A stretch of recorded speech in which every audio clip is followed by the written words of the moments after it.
All right. Hi, everyone. Welcome. I'm so thrilled to be with all of you. Um, in the past, when I've taught classes and we start with music like that, I forget to mute myself and I'm just singing with the with Hillel and the crew, and that's awkward for everyone. But this time I remembered the mute. I'm really grateful to all of you for joining. I'm looking forward to this series. Right now, we're scheduled to have 4 sessions.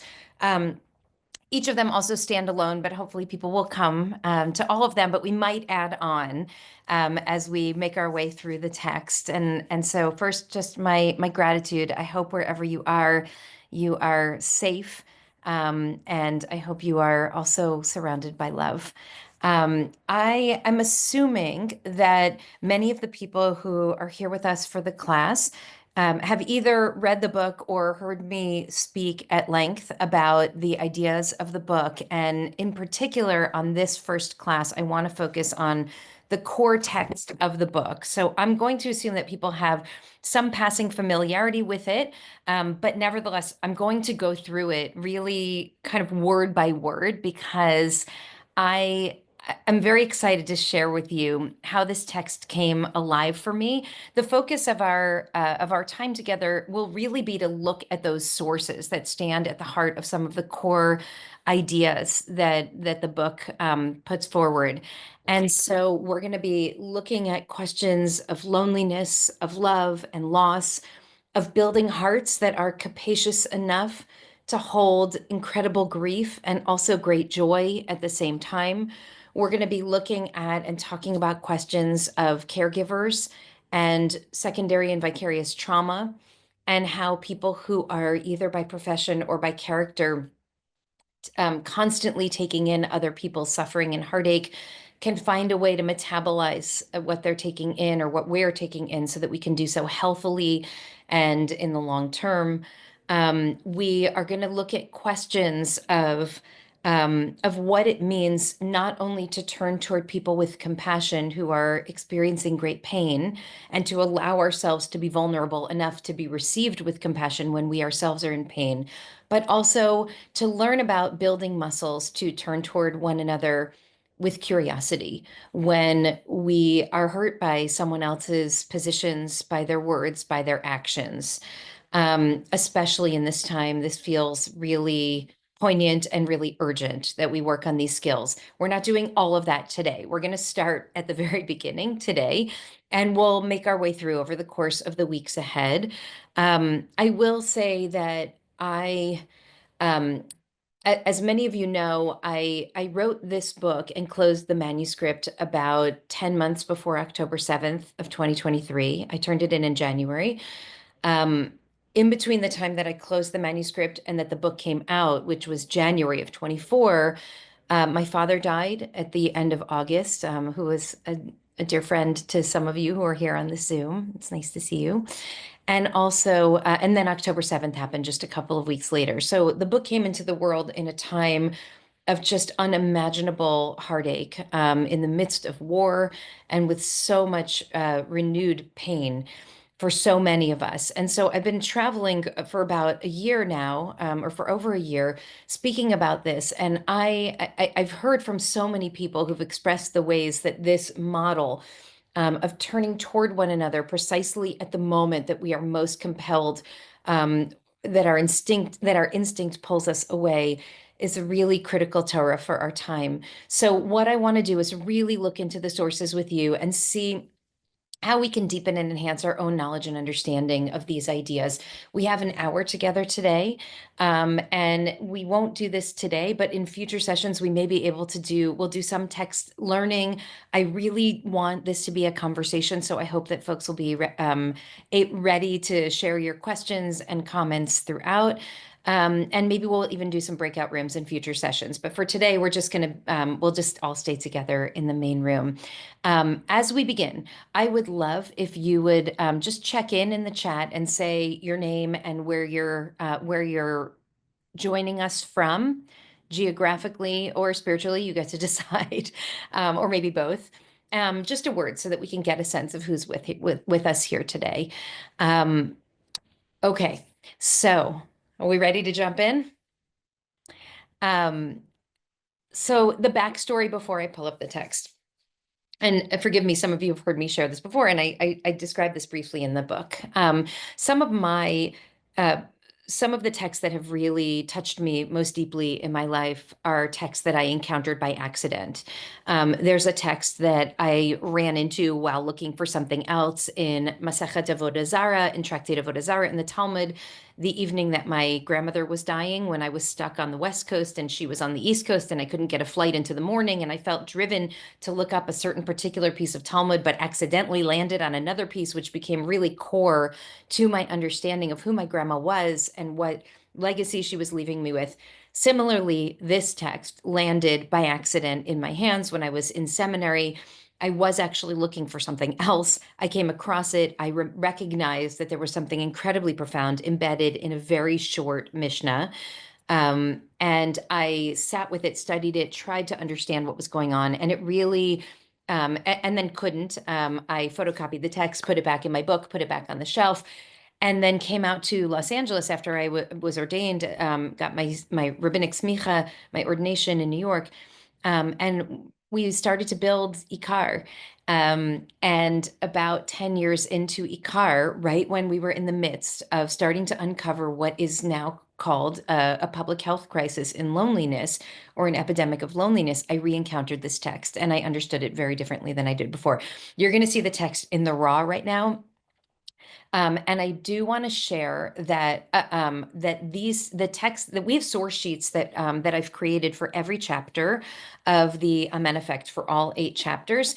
As I was writing the book, any text that I either cite directly or that inspired me, I put into a Sefaria worksheet. And then I'm very grateful to Rabbi Deborah Silver, who helped me kind of organize it all so that they could be usable as text studies for folks. So this is going to be a set. And you can access them all in Sefaria. They're all available, and we also have PDF and hard copies, which were sent out in our Mishloach Manot last year. But you can also get them if you need a copy here. We still have some copies left. The idea is that we should be able to sit down at our table and learn some of these texts together, even without guidance. But especially after we've done this learning together, my hope is that you'll be able to bring this to a book group, to a Shabbos dinner table, to a group of friends and say, hey, or family at dinner and say, let's wrestle with this text because there's so much richness here. The text that the source sheet that I'm going to share with you today, which I'm going to put a link for it here in our chat right now, and then I'll also pull it up on our shared doc, is I created specifically for this shiur. So nobody else has seen this yet. There are a lot of additional text here because I wanted to focus on a particular idea with us on this first session.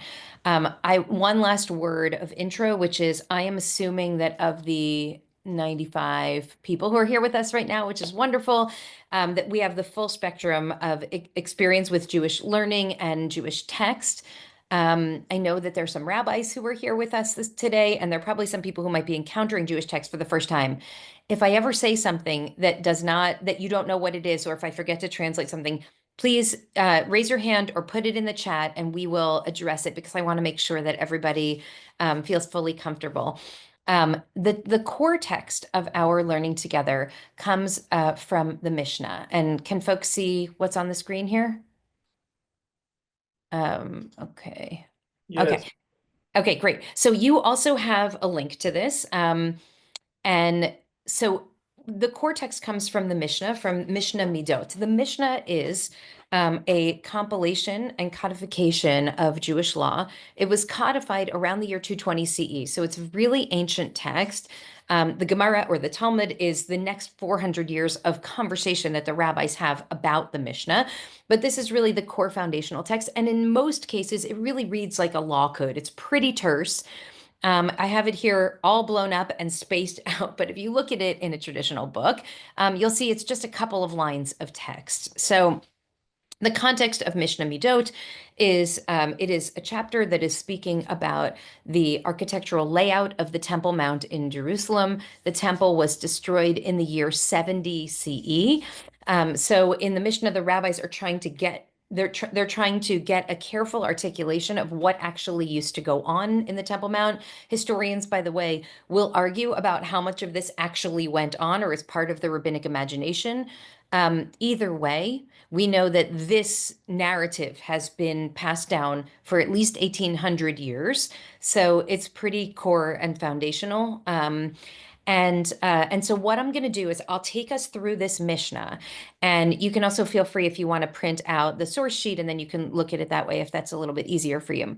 I'm going to take us through the Mishnah, and then I want to talk about it and see what jumps out at you. And I want to point out a few things that feel really critical to me, and why I believed that a fairly obscure Mishnah from Midot would be not just the heart of a book that Jews and non-Jews alike would hopefully want to read, but could actually really be the Torah that we need for our times. So with that intro, here we go. Okay.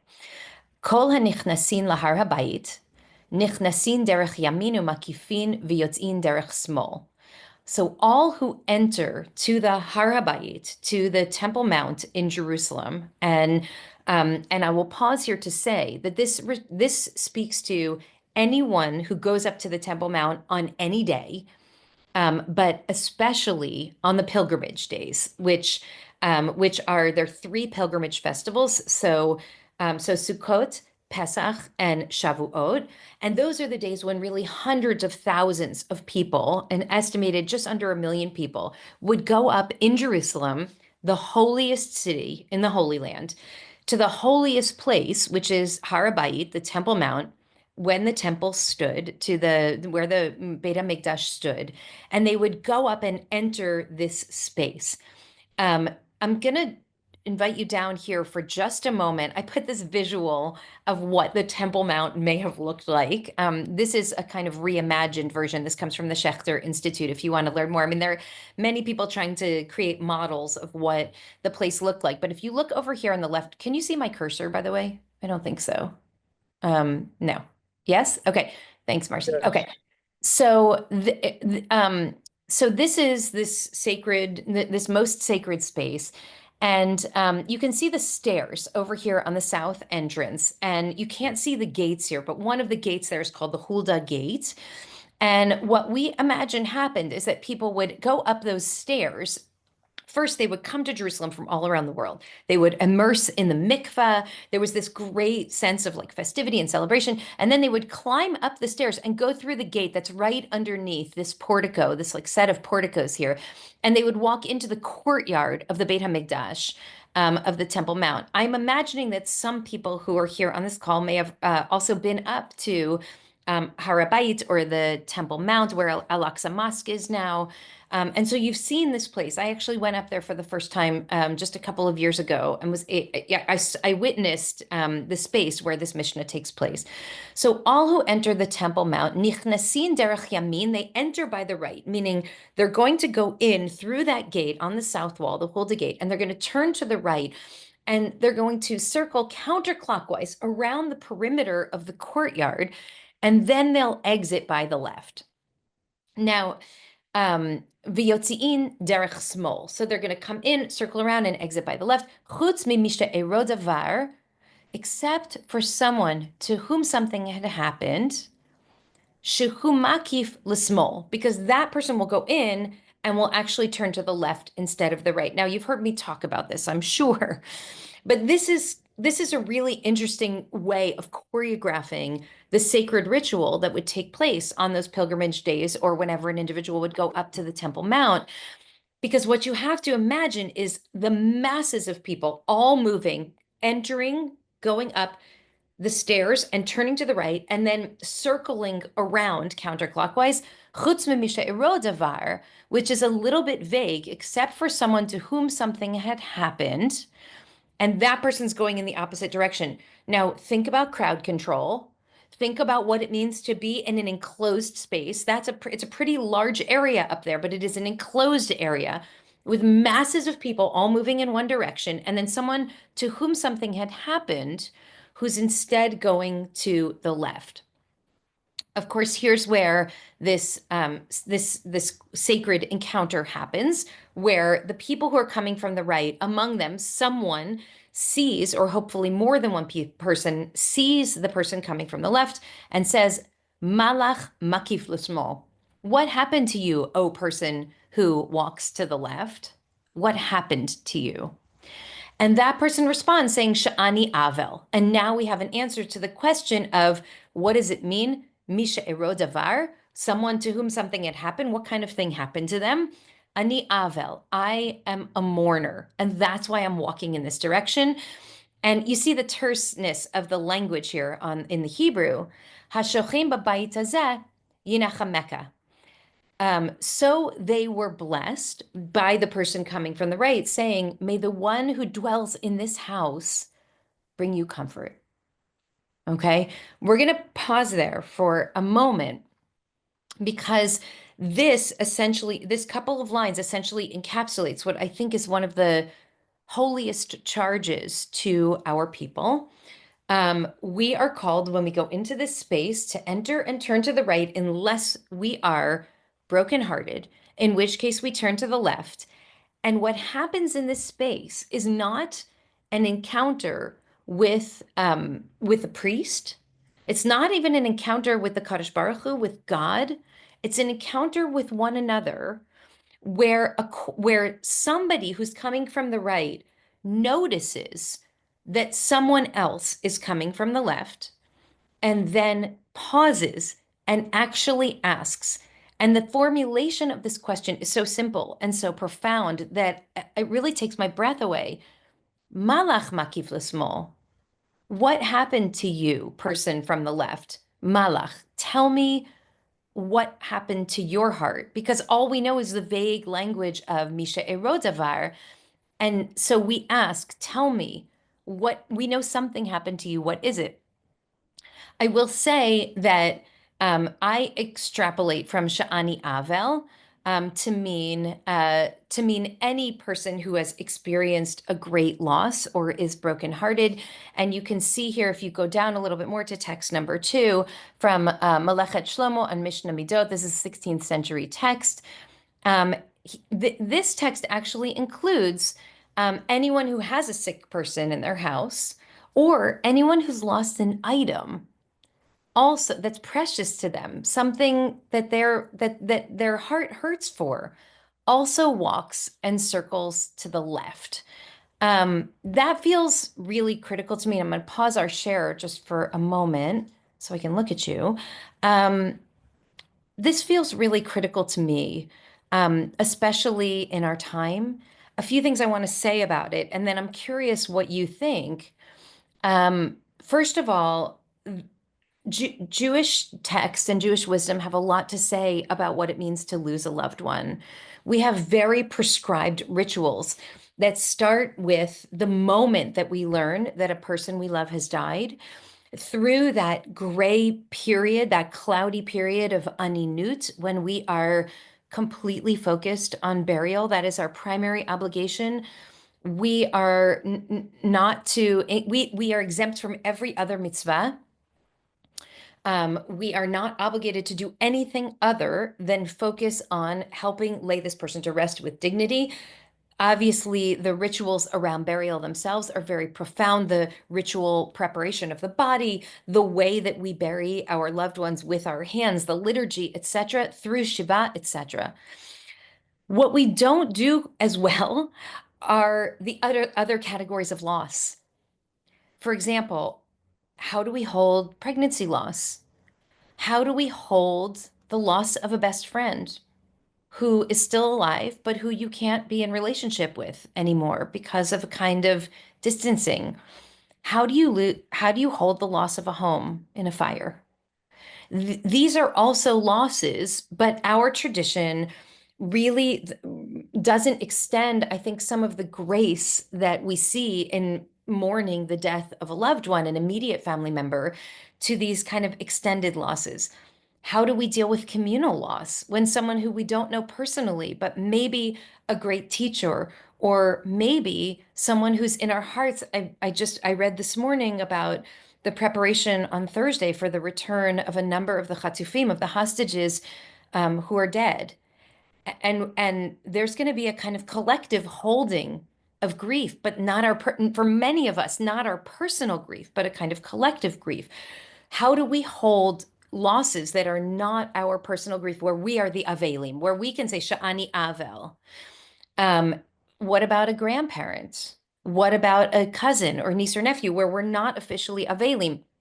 And what I appreciate about this text is that the language is Avel, but even from at least the 16th century, there was an understanding of the expansiveness of this category, that going through a divorce or finding out that you are not pregnant when you really hoped you were could be the kind of loss that needs to be held in the context of community, just as the loss of an immediate family member or loved one needs to be held in the context of community.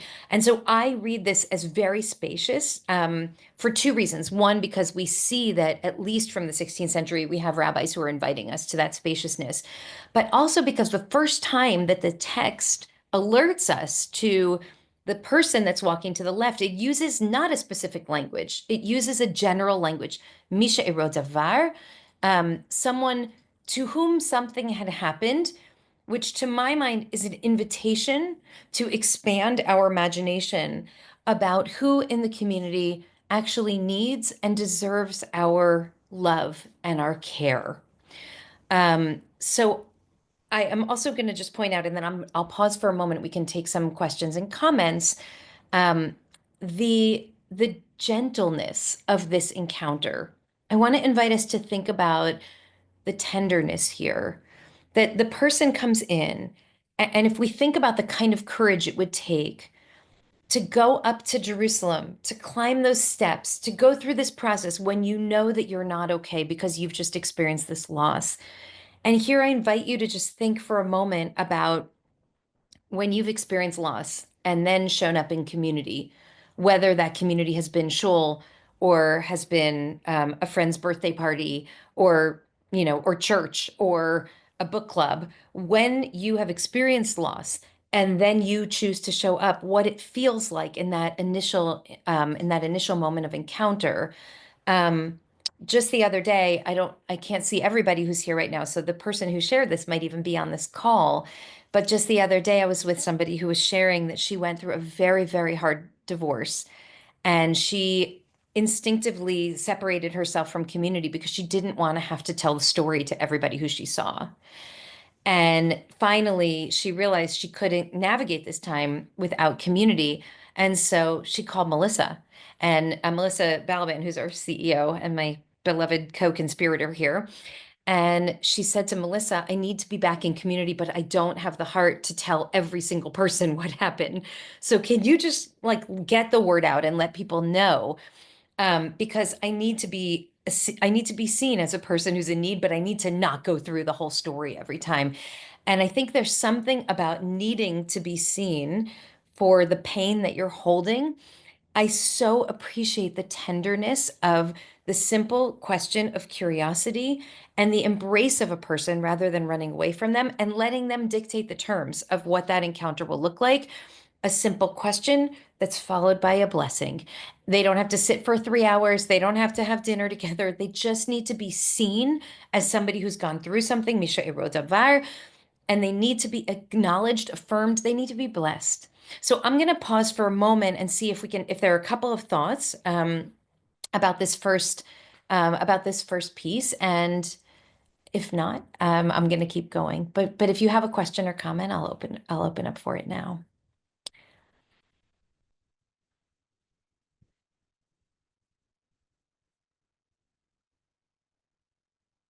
Hi, Susie. Hi, Rabbi.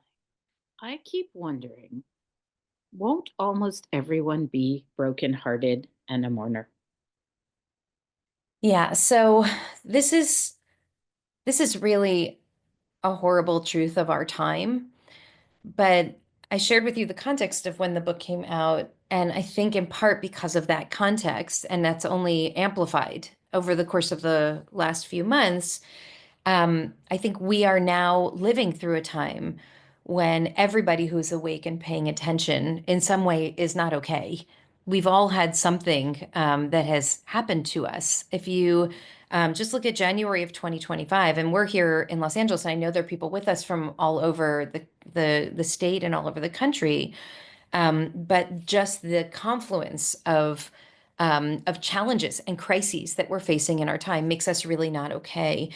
And yet, and at the same time, some of you were at IKAR in February last year when we launched the book. It was literally just a year ago. And I asked people, I've never done this before, especially not in a big group, but I hadn't even done it in a small group before. But we talked about the book with Michaela Watkins, beloved friend. And then I said, I want to try it. I want to try it here in this room. And there were, I don't know, 500 or 700 people in this room in the gym. And so I said, I'm going to invite everyone to please rise. I know nobody's really okay, but if you feel like you have a little bit of extra strength in you, I want to invite you to go over to this wall and turn to the right, and you're going to circle around counterclockwise. And if you're like me and you're an Avela, a mourner, you have something that's really breaking your heart right now, so turn to the left and let's try it. And for what it's worth, in that room of brokenhearted people, um, about 650 of them turn to the right and about 50 of us turn to the left. And so I think what that teaches me, Susie, is that even when we're not all okay, none of us is okay if we're paying attention, unless we're really snailing, which, um, can listen to my sermon from 2 weeks ago. If we're really shutting it out, we might be fine. I don't want us to be fine.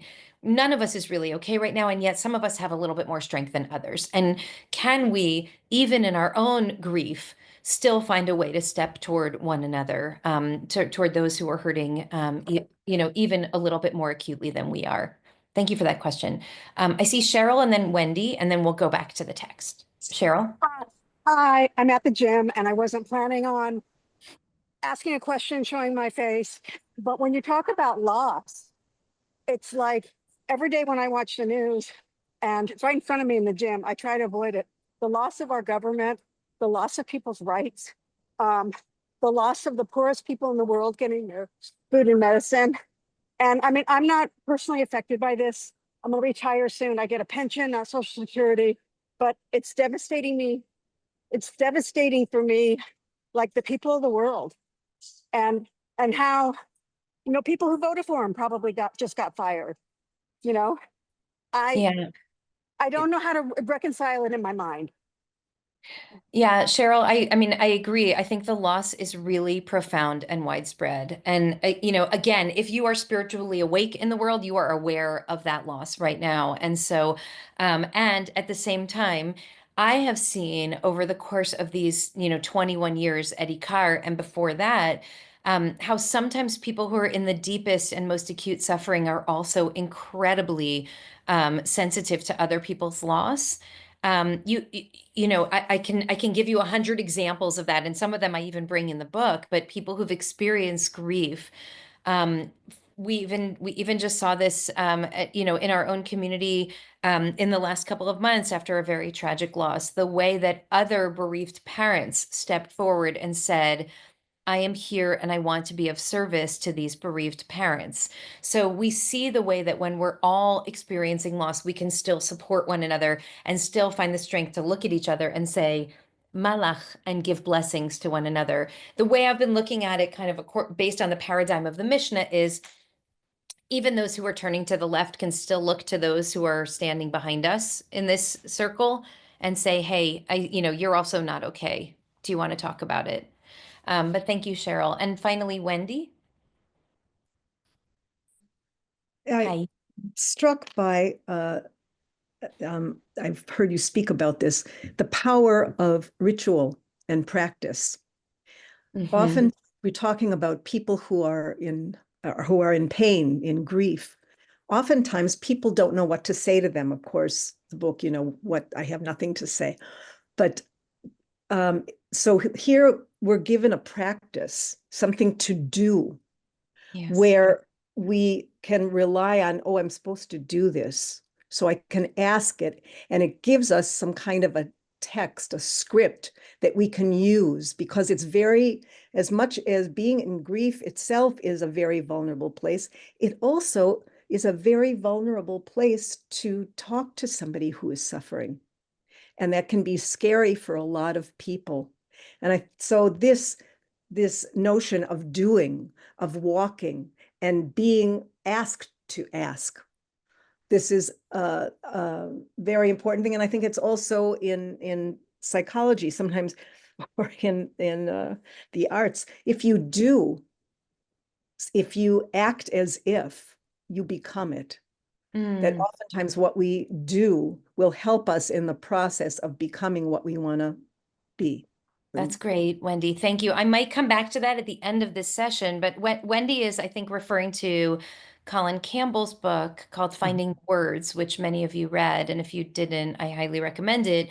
And essentially, when people say when they encounter someone who's experienced great loss, there are no words. He says, no, there are words. You just have to find them. We have to find the words that can give comfort to other people. And what's powerful about this, Wendy, I agree with you, is ritualizing this act of care it's really a gift for us. I mean, it does a couple of things for us. It gives us it takes away the excuse of I didn't know what to say, and puts in very simple terms the posture of curiosity, which is, I think we often go to people who are hurting and we tell them that they're hurting. But if you look at this here, malach makif l'smol, tell me, what do you want me to know about your pain? Would you like to share with me? We'll often say to people, do you want to share about your grief? What can you tell me about your loved one? And so I love that it's an opening for a conversation. And I love how, again, I said earlier how tender it is, but also how simple it is. Because I think that many of us who are on the side of walking counterclockwise feel like, I can't go into that. I can't go into that nightmare of a Shiva home, or encounter that person who's just experienced that the loss of their job as a maybe they're a federal worker, or they're experiencing, their partner just left. I can't go to them because I don't know what to say. And this is the formula here is a powerful one. Ask them and then bless them. Ask them and bless them. And the blessing is so simple, I think, because it's an invitation for us to try to realize that each of us has the capacity for very simple blessing. May the one who dwells here help you find comfort, or may you be surrounded by love as you navigate this difficult chapter in your life, right? May you find friends who hold you close as you're journeying down this dark and lonely path. May you know that you are not alone. May you find strength in unexpected places. Like, there are simple, beautiful things that we can say to one another. And again, just to harken back to what I mentioned earlier, it's not the Kohanim or the rabbis who are saying these words. It's the rest of us. It's the community that's gathered there that is actually saying it. And what they're bringing to the temple, they're not carrying their own sacrifices. They are bringing their hearts, hearts that are able to see where the pain is right before them. I'm going to pull us down for a moment. We're going to come back to the Mishnah, but with your permission here, I want to invite us to go down. I mentioned text 2. Let's take a quick look at text number 3. Some of the ways that this has been read. By the way, if folks are new to Sefaria, this is, I think, one of the most incredible innovations of our time in Jewish life. It's absolutely incredible what we can access here and see. But I want to look at some of the more obscure commentaries on this Mishnah. From Ma'arita Ayin on Mishnah Midot. This was written from the 19th century, and you can see it's a little bit more Kabbalistic. So all who enter the Temple Mount enter from the right, as it said. All the turns you make should be to the right. They're not speaking politically here, by the way, I can promise you. All the turns you make should be to the right. Now, why? Because in Kabbalah, the right side symbolizes chesed, kindness and love. And so they say a person must always trust in God's blessed kindness and also strive to perform acts of kindness. For this is the very essence of our humanity. One who has mercy on others will receive mercy in return. There are a few things there that I want to unpack for us. The first is just the detail. Again, the reason that this Mishnah appears is ostensibly to talk to us about the architecture of this sacred space that was destroyed before the Mishnah was codified, okay? But from every detail of this text, there's something for us to learn. And the Kabbalists are saying It's not an accident that we, the community that's doing okay right now, turns to the right, because this whole ritual is to train us in chesed.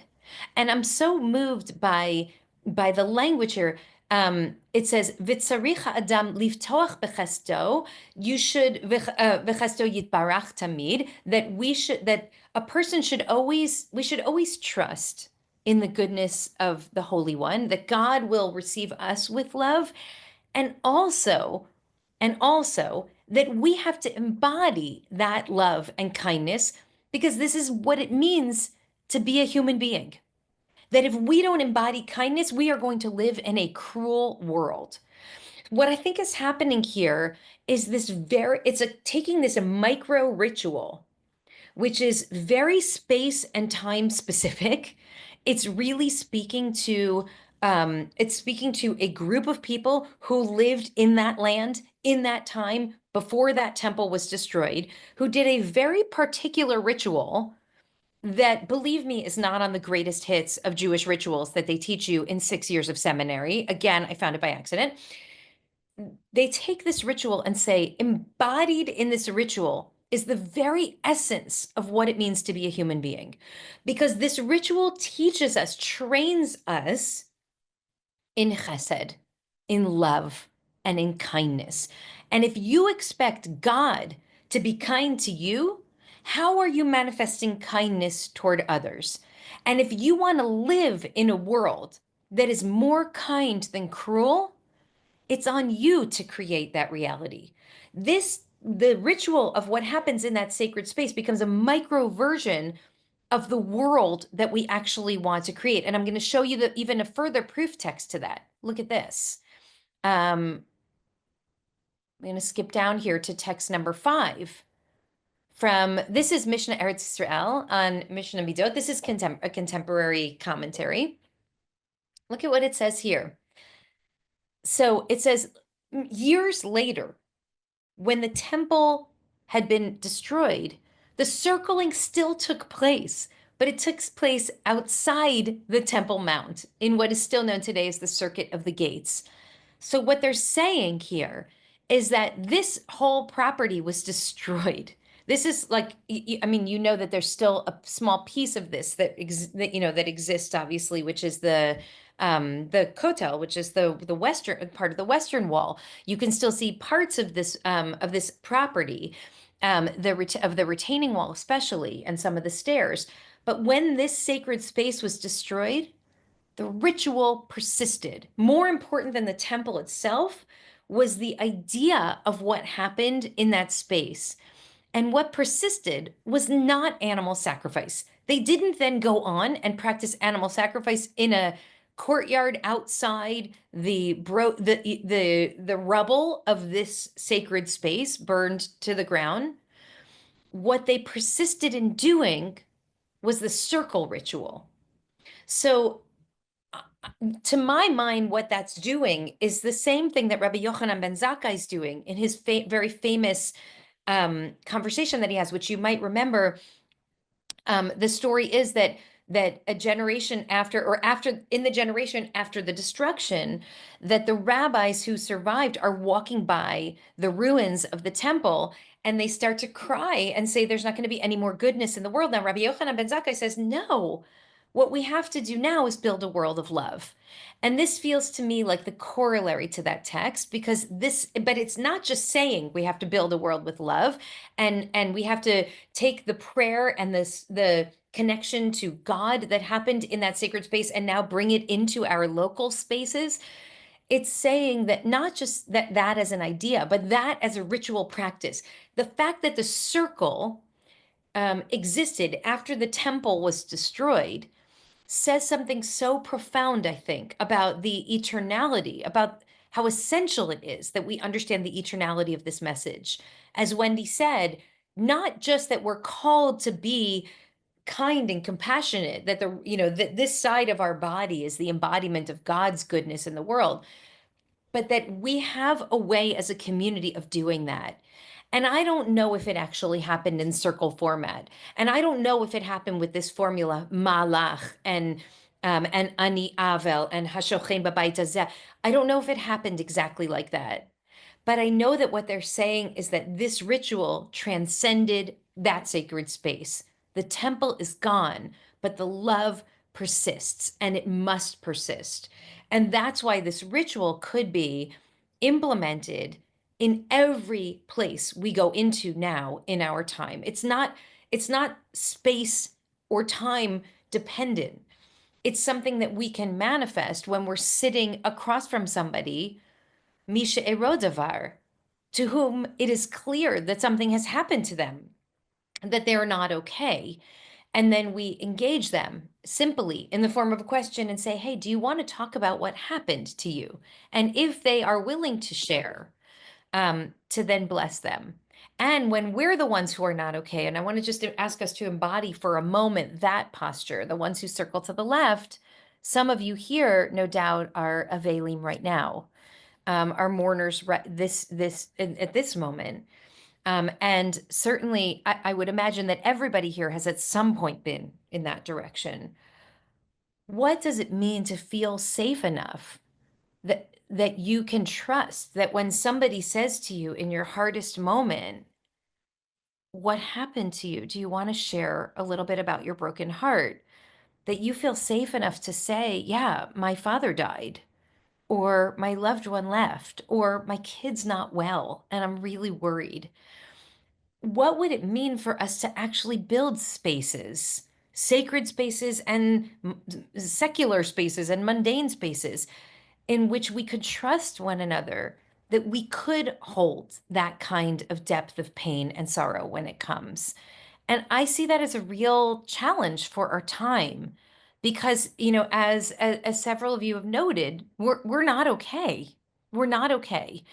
And we're also not alone. And so what this does is it says, I can't make you okay, but what I can do is make you not alone as you navigate your not okayness, right? Okay, I'm looking and I don't see anyone's hand up, so I'm gonna keep moving us through this conversation, but please interrupt with a hand raise if you have something to share. There's another text that I'll show you that adds an additional layer to that, the one that I skipped earlier. Okay, so this is an 18th century text called the Yachin, text number 4. Okay, so why does a person go makif l'smol, walking to the left? It says he does this in order to make his sorrow known to the public so that they'll pray for him, right? He does it in order to let people know because this person recognizes that I don't want to try to navigate this darkness alone on my own. He also points out, I think this is a really interesting point, that the entrances are on the south gate. And so the one who enters through the south and turns to the left actually will get to that central spot, the holiest of holy spots, more quickly. And so what they're doing is signaling that they're really in need of help. They're saying, I don't have time to waste. And I learned this some time ago when Rabbi Cheryl Peretz at IKAR actually was she was grieving the death of her beloved mother. And Rabbi Peretz said, when you come to shul and you're a mourner, and some of you may have had this experience, you feel this weight until you have said mourner's Kaddish. Like, I need to get the words out. And if Kaddish comes at the end, you miss the earliest Kaddish in the service, and then you have to wait all the way to the end. You feel like I'm here to fulfill a duty. Has anyone else ever experienced something similar to that? I certainly felt this when I was in my year of mourning, and I would go to shul and sometimes get there a few minutes late. Other shuls, not IKAR. At for when I was saying Kaddish in other places, I would get there a few minutes late and miss the early Kaddish, and just I'd feel this stress, this anxiety of like I'm here to do something, and I need to be seen not just as a person who's in shul, but as a person who's holding grief and needs someone to say amen to my Kaddish in this moment. For me, that was a very distinct feeling. I'm sure because Rabbi Peretz had planted the seed for me some time back about that. Okay, so I think what I'm going to do, I want to finish the Mishnah, but we're going to we have 15 minutes left. So we're going to look at the last piece of the Mishnah. And then I'm going to promise you that we will address the last piece in greater depth in a later session, because in my book, it comes in chapter 8, where I really look at this last segment of the Mishnah in a different way than we will now. But I want to just review that, and then we're going to talk about Mourner's Kaddish. Wendy, do you have a quick comment? One of the things that is also, I think, essential is that we need to ask that question. Within those of us who are not in mourning or not in grief, we need to do that, because through the process of that, and which is, in a sense, getting back to all the things that we're going through now, the grief that we're going through now in the reality of our country, we don't have control of that. But we do have control over our interaction with each other.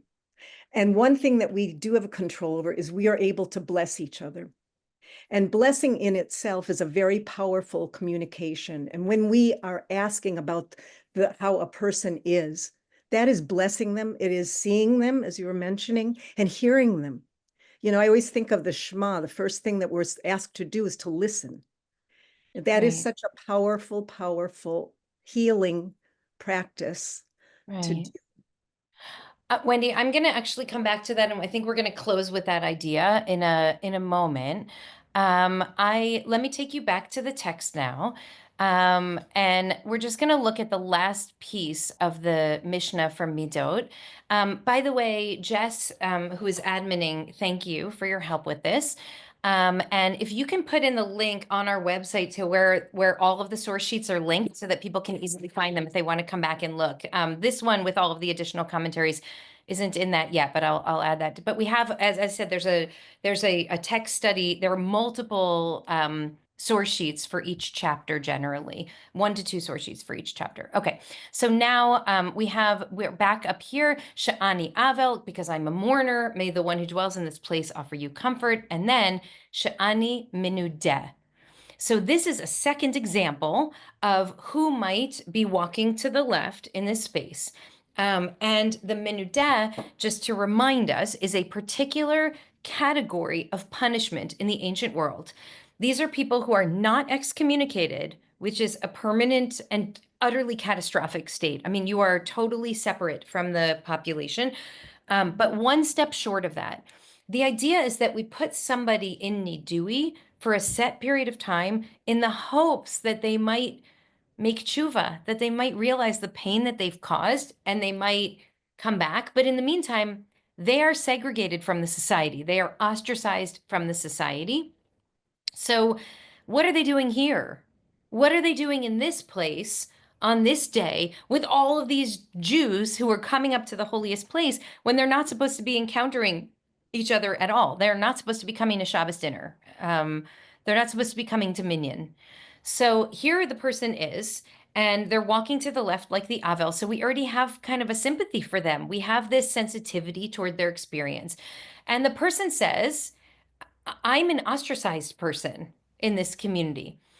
And the blessing that they receive is Hashochem b'bayit hazeh yiten belibam v'yikarvucha, according to Rabbi Meir. Okay, may the one who dwells in this place give to their hearts the desire to bring you close. So what's going on here? Rabbi Meir says that the blessing that we give, the equivalent of what we say to the Avel, may the one who dwells in this place, give you comfort. What we give to the person who is who's been ostracized from the community is the blessing that may your community come to. The English is down here. May your community be inspired to invite you back in again, right? Think about this. For somebody who's been separated from community because they did something wrong, blessing them, saying, I hope one day you'll be welcome back in not just this place, but every place. I hope you'll be invited to Shabbos dinner again.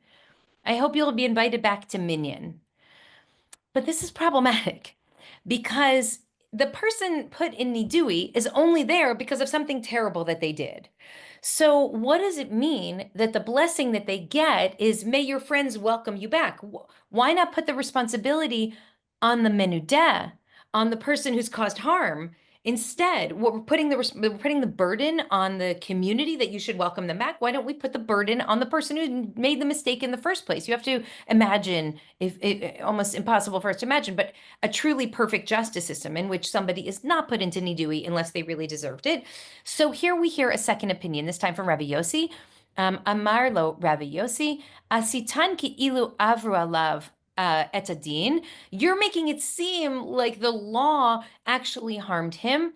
Ella, instead, you should say to him, Hashochim b'bayit hazeh yiten belibcha v'tishma ledivrei chaverecha v'yikarvucha. Instead, don't say, I bless you that your friends should welcome you back, but instead say, may the one who dwells in this place change your heart so that you can hear your colleagues' and friends' words and you hear how upset they are by the way that you've treated them. And that will inspire tshuva, and then you'll be able to come back home, right? So this is such a powerful idea. I mean, the conflict between Rabbi Meir and Rabbi Yossi, one who says the greatest blessing you can give this person is, I hope you get embraced again. And one who says, I hope you change so that you deserve to be embraced again, right? I hope that you give your wife the get so that you'll be welcomed back in the community, your ex-wife, the writ of divorce. So it's an interesting machloket or dispute between the two. But what I think is most important is that either way, the menudeh walks into that sacred place on those holy days. The menudeh is treated with the sensitivity and the grace that we treat an avel, a brokenhearted person. The menudeh is asked with curiosity, which is what we'll come back to when we get to the chapter 8 study. Tell me a little bit about your heart and what you see from your vantage point. And the menudeh is blessed. Whether they're blessed, they should embrace you again, or you should change so that you're worthy of embrace, they're blessed. And what would it mean for us to turn to the other with that kind of open-heartedness, especially in this time? So I want to just pause it for us, and then we'll do I'm open to taking, we can do one or two more questions or comments if you have them, and then I'm going to close. But I want to posit that what Wendy's saying is exactly right. And this connects to a number of the comments that you've made earlier, which is we are living in a time in which more people are walking to the left than not. Everybody who's paying attention is in some way brokenhearted right now. And being brokenhearted can render us powerless. It can make us think that we have no power. But the simple act of seeing one another and letting ourselves be seen in our brokenheartedness is precisely, I believe, what gives us back some of our power in a time in which it's been lost. And I will say, I believe that there are multiple fronts in which we need to be responding to the crises of our time. This isn't the only thing we need to do, but showing up at Shiva in February of 2025 when someone who you know or love has lost their loved one is a very powerful expression of human agency in an age that is trying very hard to show us how little power we actually have, whether it's these crazy climate events that are stealing our homes and our landscape and our future, right? On Tuesday morning, there was a wind warning. And by Tuesday night, lots of people I know and love had lost everything. So these kind of crazy climate events are conspiring to show us how little power we have. I think almost every alert that comes in through my phone is conspiring to show us how hard some people are working to show us how little power we have. One of the powers that we still have is to choose a posture of love, of compassion, and of curiosity, and to actually take the formula, the ritualized care, the ritualized agency that grew out of a text from 1800 years ago, that grew out of a ritual from at least 2000 years ago, and says to us, you are not powerless, though. You're here. And as long as you're here and I'm here, we can actually see each other. We can say amen to one another. And that is what reinvigorates us and reminds us that we then have the power to fight other fights as well. In the absence of seeing another hand raised right now, if there is one more comment, I will take it. I would like to close us by doing two things. One, okay, I think because it's such a big group, people are afraid or a little shy, which is okay.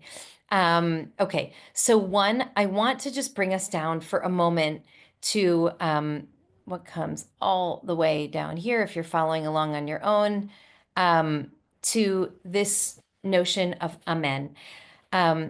There are a number of texts that are in this document. Maybe we'll have a chance to go through some of them more in depth later. But on one foot, I want to share that the rabbis in Masechet Shabbat, and then again in Masechet Sanhedrin, in text 7 and text 8, and then again in Brachot, there are a number of great examples that I could have chosen from here. Talk about the power of saying amen, of actually seeing somebody who's walking toward you, who's brokenhearted, and asking them and then blessing them, of saying amen to somebody's pain or to somebody's joy.